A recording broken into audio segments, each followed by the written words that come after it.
Rabbi Nahum, thank you so much for joining us this morning. I've been looking forward to meeting you for a long, long time. I'm delighted to be here, Bill. Well, thanks so much. I am very excited, not only because we're doing this issue about wisdom, which the Liberating Path is a great fit for, but because unlike a lot of Christians, I grew up as a Jew. I'm an Ashkenazi Jew by background. And know how to give a guttural sound, sound, that's where that comes from.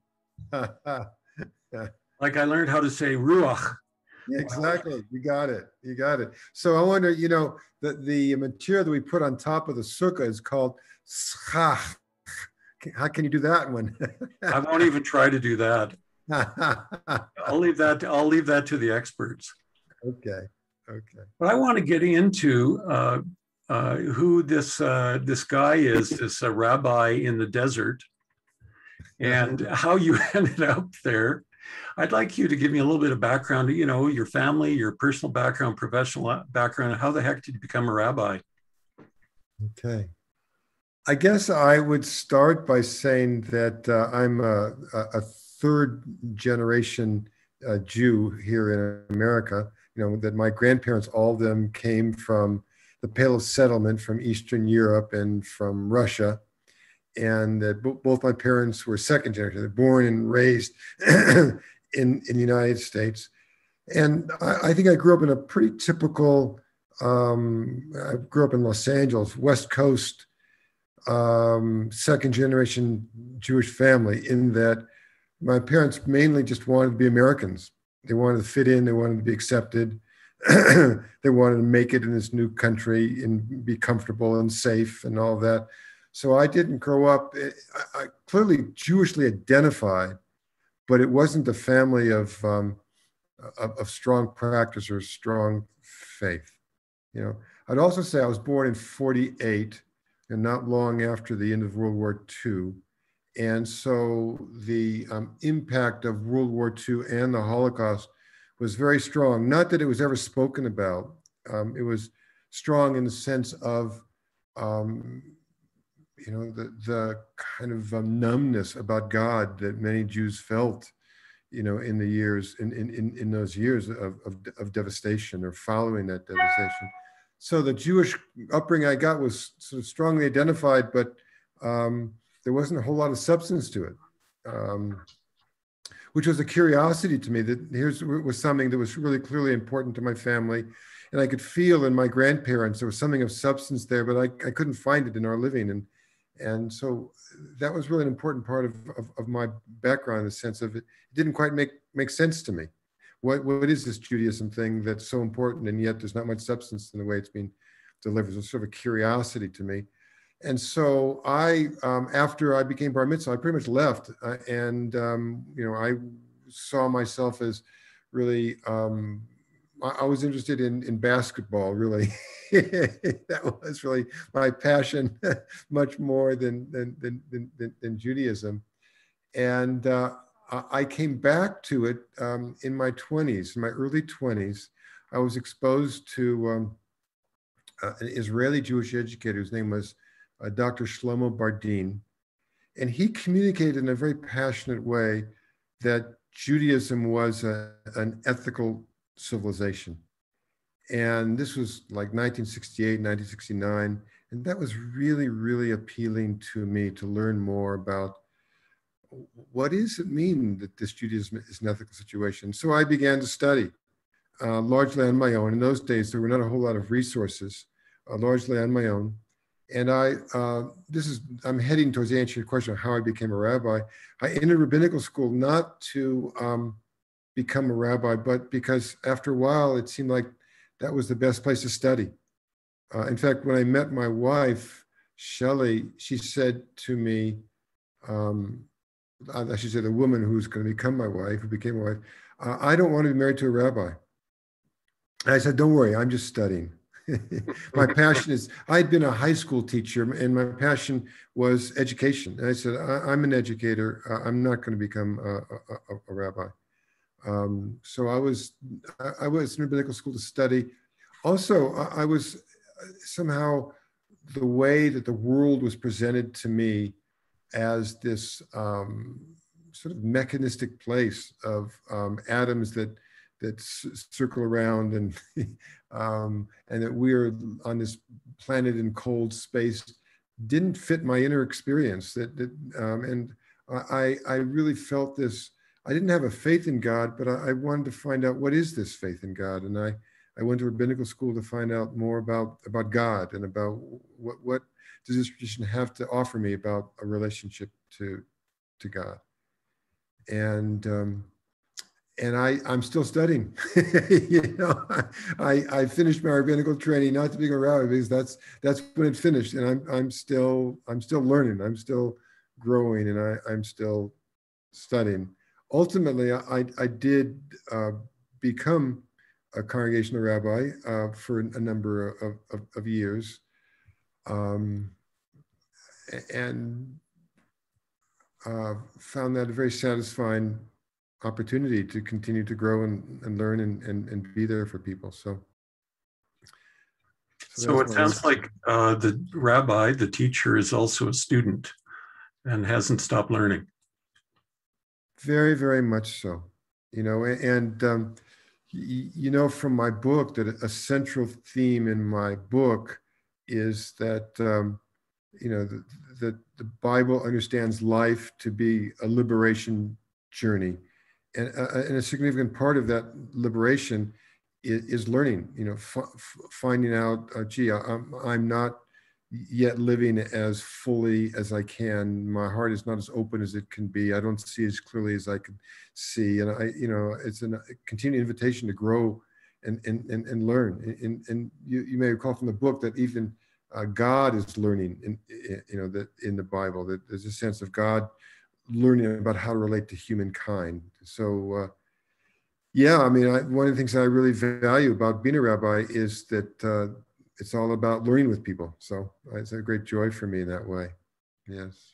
So you've come out with this book recently. I think it's your first published book, if I'm not mistaken. Yes, that's correct. But when you started writing the book, you were in your 60s. Yes, that's right. Why write a book, which is no small task, when you're in your 60s? And how did you end up getting it published? So out of my passion to be a teacher, I've always been a teacher. I remember in college, I was an undergraduate at Berkeley. I wandered into a middle school to be a teacher's aide, and it ended up the teacher asked me to teach the class. She was pretty tired and getting ready to retire. And so I've been a teacher since I was in my late teens, and I've taught everything from preschool to elder hostel. I love to teach, and I love to be in learning situations. And so I've led what we call a Beit Midrash. Beit Midrash in Hebrew means house of exploration, and it's the rabbinical term for a learning environment. And what I love about Beit Midrash is I don't come as a teacher, I come as the lead learner, responsible for holding a context in which everyone can learn. And so I've been leading 2 Beit Midrash groups, actually now 1, but originally 2, for 20 plus years. And maybe 12 years ago, for one of the groups, I said, I think we're living in prophetic times. The prophets were people who 2,500 years ago or so were living in a time when when the major institutions of that time, the temple and the priesthood and the way the economy was structured, was not serving the needs of most of the people. And the prophets were people who showed up to say, these institutions are not serving the people, and therefore they're unsustainable and they're coming down. And the prophets were people who could articulate the ways in which those institutions were not serving people, why they were coming down, and also articulate an alternative vision for the future. And I felt like we needed that in these times. This was like in the early aughts, so we began a multi-year study of the prophets. We studied the Hebrew prophets for 4 years, and then for a year we studied contemporary prophets, people, Martin Luther King, Paulo Freire, James Cone, Gustavo Gutierrez, and more. So that study went really deep. And at the same time, the second group was studying Genesis for years. This group is now in year 12. We're still studying Genesis. We're into the Joseph story now in Genesis. And I began to see prophetic themes in the narrative form in Genesis. And I began to see that these themes were really important themes for us today in terms of facing the crisis of today. And I saw that the themes that were in Genesis and in the prophets were being picked up by people like Martin Luther King and Paulo Freire and Erich Fromm and bell hooks. And so I decided I wanted to write it up. And so I just sat down to write a book. And I had at the time, it wasn't even clear to me to ever get published. I just wanted to write it out as clearly as I could what we were learning. I realized that it was a book that I'd been looking for, and that it was a liberation theology, based on a reading of the Bible, very sensitive to the Hebrew text. And to me, the house that had been the most faithful to publishing liberation theology was Orbis. So I approached Orbis and asked, and presented the book to them, and was delighted when they wanted to publish it. Well, we think pretty highly of Orbis. We interviewed the publisher and editor last issue. Yes. And he's got some great authors who they've been able to bring in. So you're in the company of some greats in being published by Orbis. Yes, I feel very honored to be in that company, especially in the liberation theology that I've published. And they've also published on my great teacher, Abraham Joshua Heschel. They've done some publishing of his work as well. So, well, I was just going to ask you about the great Abraham Heschel. He was in the grip of the Holocaust himself. Yeah. When he was writing about this. But there's this question of, to what extent do non-Jews, you think, are going to appreciate what you're having to say, especially speaking from the perspective of the Old Testament prophets? In our day, I think that we are seeing that America, the United States, I say the United States, is what looks like in the last throes of its imperial power. That like so many empires of the past, the great inequities that the United States has created, it has destabilized our country and contributed to destabilizing the world. And that what we really need in this day is a clear-eyed critique of imperial power and how it's gone wrong, and a equally clear-eyed vision for what is an alternative way forward. And so, as I develop in the Bible and in my book, the origins of Israel. If we go back, in Jewish canon, we say, rather than saying BC, we say BCE, before the Common Era. If we go back 1,200 or so years before the Common Era, like a little over 3,000 years ago, to the earliest proto-Israelite clans that gathered in the highlands of what was then Canaan. These were people, archaeologists are beginning to have been discovering, these are people who largely fled from Canaanite cities, and perhaps some of them also from Egypt, in the wake of what was called the Great Bronze Age collapse, where for a bunch of reasons, all the empires and all the great empires like Egypt and Mesopotamia and the Hittites, as well as the small Canaanite cities, they all collapsed. And so people fled from those cities, and some of them came to these highlands of what was then Canaan, and their desire, we know, we can conjecture both from the archaeological evidence and from the stories they gathered that became the Torah, was to become an alternative empire, to be a civilization that presented an alternative way to empire and to imperial, so for example, when the archaeologists dig up the ancient cities of Canaan that they fled from, all those cities have great palaces, or a great palace, great temple, and hovels. And when the archaeologists dig up the remains of those cities in the Canaanite highlands at the early clans of Israel, there are no great palaces, no great temples, and by and large, all of the dwellings are what's called the classic 4-room Israelite, proto-Israelite household, which is, for a multi-generational, family.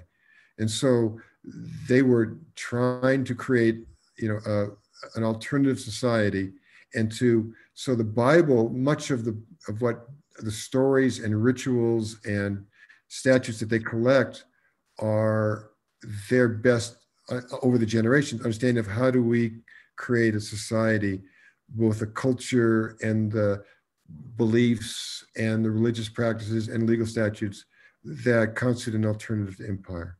So I find that there is profound wisdom in the Hebrew Bible that we need for today about how do we live ourselves out of this imperial structure that is destroying the planet and oppressing so many people, and into a society where all can flourish. And so it's not Jewish or Christian. I think it's just ancient wisdom about how do we see in a more clear-eyed way the ways which we've gone off, and how do we create a society in which all can flourish.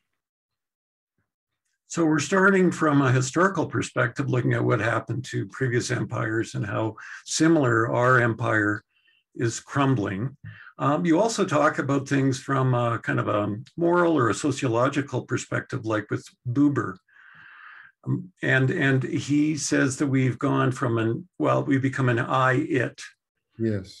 Kind of approach without having much relationship. We treat other people like objects. We try to use each other in more of what I would call transactional sort of way, as yes. opposed to an I-thou, a more of a relational way. Yes, yes. It's interesting to me, Bill, that when I started looking at the contemporary prophets, Heschel and Buber and Paulo Freire and Gustavo Gutierrez and Bell Hooks and Martin Luther King, James Cone,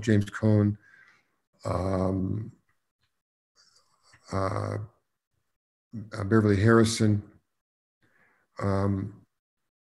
all of them, in a sense, had a very similar diagnosis of where we're going wrong that relates to your question about Buber, which is that we have failed in being neighborly with each other. We failed in really valuing human relationship. What Heschel wrote in the introduction to his book on the prophets was that there was something, he was in Berlin in the early 30s, and looking back at the time, Berlin in the early 30s, obviously disaster was coming, but Berlin and Germany had the best science, the best philosophy, the best of arts. I mean, it was the high point of Western civilization about to create a disaster. And Heschel was very taken with the high culture of Germany and the violence that heading towards the Nazis. And he wrote that he saw something in the civilization that was, in his terms, treasonable to the grounds of human solidarity. Treasonable to the grounds of human solidarity, which is another way of saying the I-it. That we have lost our sense of deep human connection and the valuing of relationship, and we've begun to treat each other as objects in a way that Buber, had articulated. And so, the question was, how do we re-embrace our sense of our own of relationship as a center, And Heschel turned to the prophets for a different way of thinking. There was something in what he called the categories. They're using terms of the philosopher Kant, and the neo-Kantians were very powerful in Germany at that time, that there were the categories of thought of the day, the assumptions, the values, the premises on which thinking was based had led to this treasonable breach of human solidarity. And Heschel found in the prophets an alternative way of thinking, alternative categories of thought. And that's really what I wanted to really unfold in detail in the book. What were these alternative categories of thought, And if I, in short, one way to say it is that in an imperial society, the key value is mastery and is control. My life is a good life if I'm in control. If I have the power to vanquish vulnerability, to vanquish uncertainty, and to be in maximum control in my life. And what Heschel saw, what Buber saw, what later the German Jewish philosopher and psychoanalyst Erich Fromm saw, was that this sort of what Fromm called faith in power really cut people off from their human connection and from the flow of life, or to put it in the terms of the liberation educator, pedagogue Paulo Freire, that the oppressor inevitably cuts, I'll say himself, could be herself, could be their self, off from life itself, and therefore out of that emptiness it ends up consuming everything and ends up needing to possess everything because they're cut off from the very flow of life. Whereas the prophetic understanding is that life is not about being in control.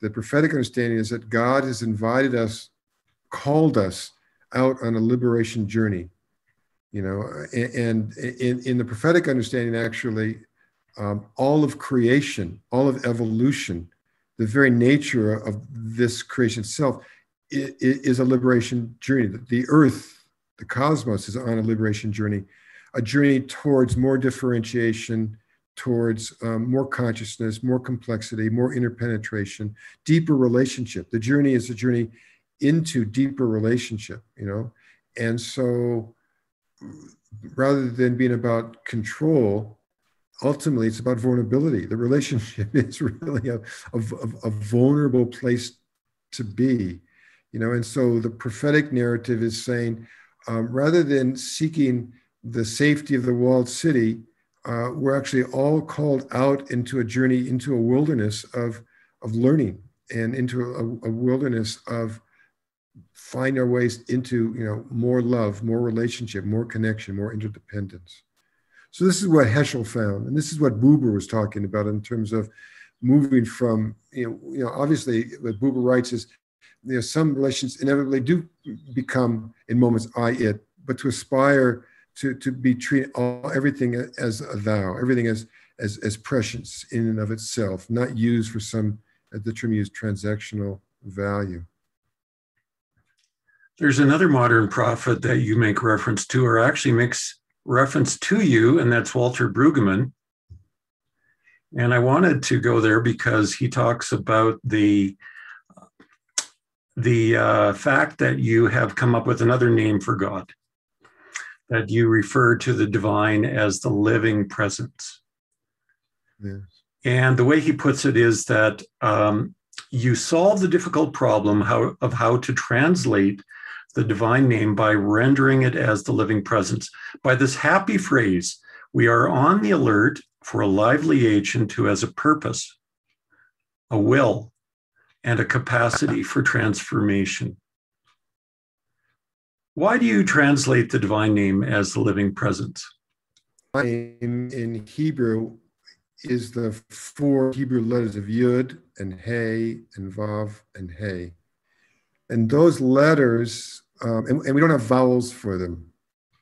So that those are all consonants. So without the vowels, they could be rendered in lots of different ways. And so what those four consonants can mean is the word to be in Hebrew in the perfect, the present, and the imperfect. So in the perfect, it's haya. In the present, it's hoveh, and in the imperfect, the future, it's yihiyeh. So in a sense, the name of God, first of all, is a verb rather than a noun, which I think is really powerful. And second, it has something to do with beingness, And so I was looking for a name that reflected beingness. And then I also was reflecting on when Moses is encountering God, says, well, what's your name? You know, that at the burning bush, God has commissioned Moses to go and confront the Pharaoh. And Moses, of course, is overwhelmed and wants something to hold on to and says, well, tell me what your name is. And God says, I'll be with you. So that sense of a living presence is what God is offering to Moses. So I think, you know, that the traditional way when people translate those four letters, the traditional way is usually in the Bible translates Lord, and the Lord said.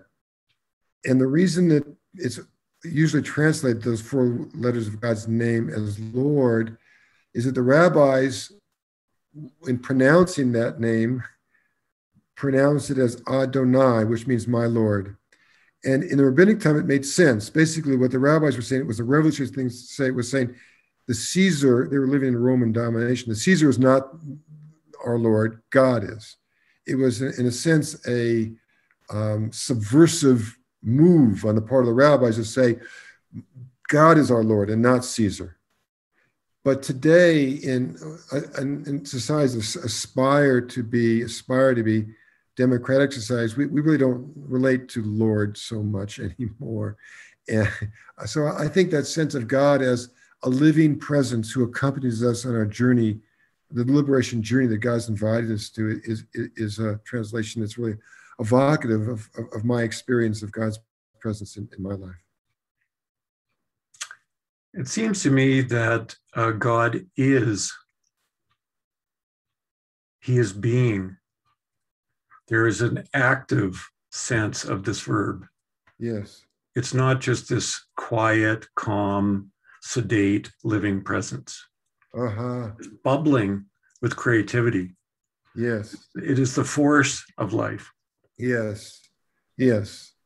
Yeah, it's the animating force that animates all of creation to be on this incredible journey, this, multi-billion year journey, of creation towards, ever more complex conscious forms of life.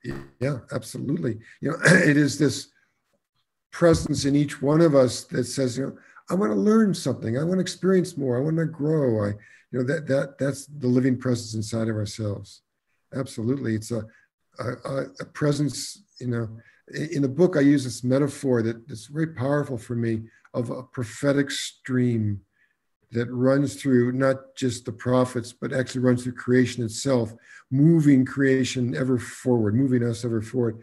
And I think each of us in our own souls, feel the movement of this stream calling to us to say, I can feel my limitations in terms of being a loving, kind, generous, aware, brave, courageous person. I can feel my limitations. I want to grow up. I want to take another step out in the wilderness beyond those limitations. I think that flow carries forward is the living presence.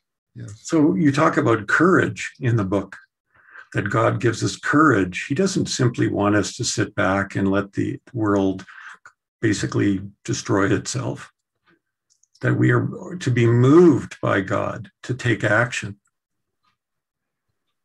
Yeah, something that's very interesting to me is that the God that we meet in the Torah, in the 5 books of Moses, there are many images for God, but the most significant one is God the liberator. And so when the people meet God at Mount Sinai and God reveals the 10 Commandments, God begins the commandments within a sense of God's own bio. I mean, that's the way covenants were written in the ancient world. That the Lord began with, well, here's who I am, and this is why you want a covenant with me. And God's bio is, I'm the Lord your God who brought you out of the land of Egypt, out of the house of bondage. I mean, God had a pretty good resume. God could have said, I am the Lord your God who created all that is, who created billions of galaxies, who created life itself. I mean, but what God wanted the people to know is, I am the God who took you out of Egypt. I am a God who's calling you into a journey of liberation. And so I think it's really significant to say that this liberation journey is something that God's called all of us out on, and in our own day, as you and I have articulated, if we live in a society, in a world, certainly in the developed world, where imperial culture that's crumbling, and where there's new possibilities all over for different ways of coming together in society, that we're called to be part of this liberation journey. This is what we're called to be involved in. How do we articulate what's falling apart, and how do we envision and act a whole nother way of being in the world? Or another way that I say it, and this comes direct from Abraham Joshua Heschel. Heschel saw that the prophets were really so deeply imbued with God's love, was being imbued with God's love, that led them to call out the oppression and gave them the ability to transcend the brokenness of their day and to envision a fruitful way forward. I think it's really important. The prophets often characterizes these sort of angry men, and I think Heschel says, the vehemence of the prophets comes out of their feeling of God's love for all of creation, and God's own agony that part of God's creation was being oppressed and was not given the opportunity to flourish.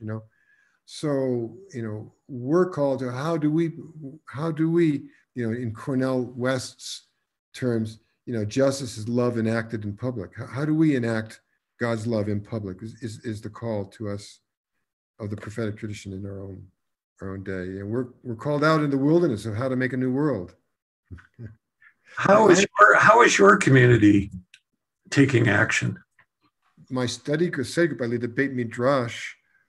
We have decided in the last several years to really place a justice lens at the center of our study, and to challenge ourselves to enact what we're learning in our lives. So, example, I told you that we're now in studying Genesis, the Joseph story. So Joseph, in the Joseph story, is his brothers strip him of his cloak of privilege, of the cloak of many colors, coat of many colors, and throw him into the pit.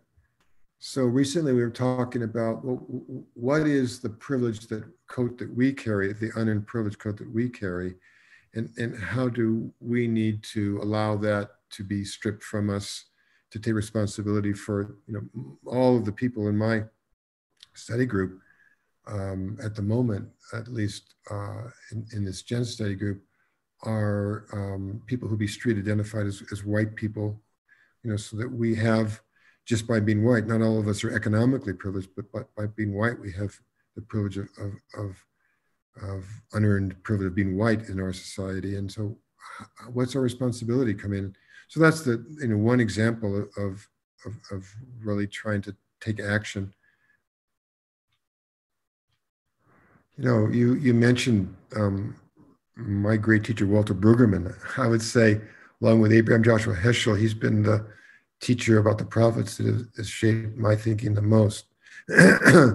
And Walter has this amazing book on prophetic imagination, and so Walter helps us see that the prophets were not people who foretold the future, but people who had the courage, and again, imbued with God's love, to imagine, the radical courage to imagine a radically different future for us. Prophetic imagination. And I think it's so easy these days to become distressed and cynical about the world that we live in, that we lose our connection to the prophetic stream flowing through all of us, calling us to imagine, to work to call out oppression and to imagine an alternative future. And I think that we can all imagine what a society that placed love at its center. I mean, that's really what the prophets were calling us to do. What is a society, again, Heschel and Buber and Gustavo Gutierrez and Freud, what is a society that places love at its center? Bell Hooks. What is a society that places James Cone, Martin Luther King, the beloved community? What is a society that places love at its future look like? How would our educational system look? How would our immigration system look? How would our healthcare system look? How would our policing and our criminal justice system look? How would our economy look? What would our corporations look like? And we could all envision a radically different future where we place love at the center. And then the other aspect I think that's important is that the prophets really had a sense of we're on a long journey. And so none of us can imagine how do we actually get there. But the question is, how do we take the next step towards creating a society with love at the center? To me, it's very powerful that the Torah ends with Moses dying in the wilderness. The great prophet never made it to the promised land. I mean, the editors who canonized it had the sixth book, the book of Joshua, made a much better story if the Torah ended with the sixth book with Joshua and the people arriving in land, in the promised land. You know what? It's a much better story ending with people, but the Torah has us end with Moses dying in the wilderness. God allows him to go to the top of Mount Nebo, and from that he sees the promised land. Martin Luther King actually stepped into that when he said, I may not get there with you, but I've seen it. I may not get there with you, but I've seen it. And I think that for all of us to have the courage to say, we will not get to the society that has love as robustly present at its center as we would like. But may we have the courage and the imagination to allow the prophetic stream flowing in us to take action, to do what each of us can do. Take us towards that promised land of a society with love at its center. Beautiful, beautiful picture. Thank you, Nahum, for opening up about this call to something greater, something more beautiful. Oh, thank you, Bill. It's been a delight to be in conversation with you. Thank you.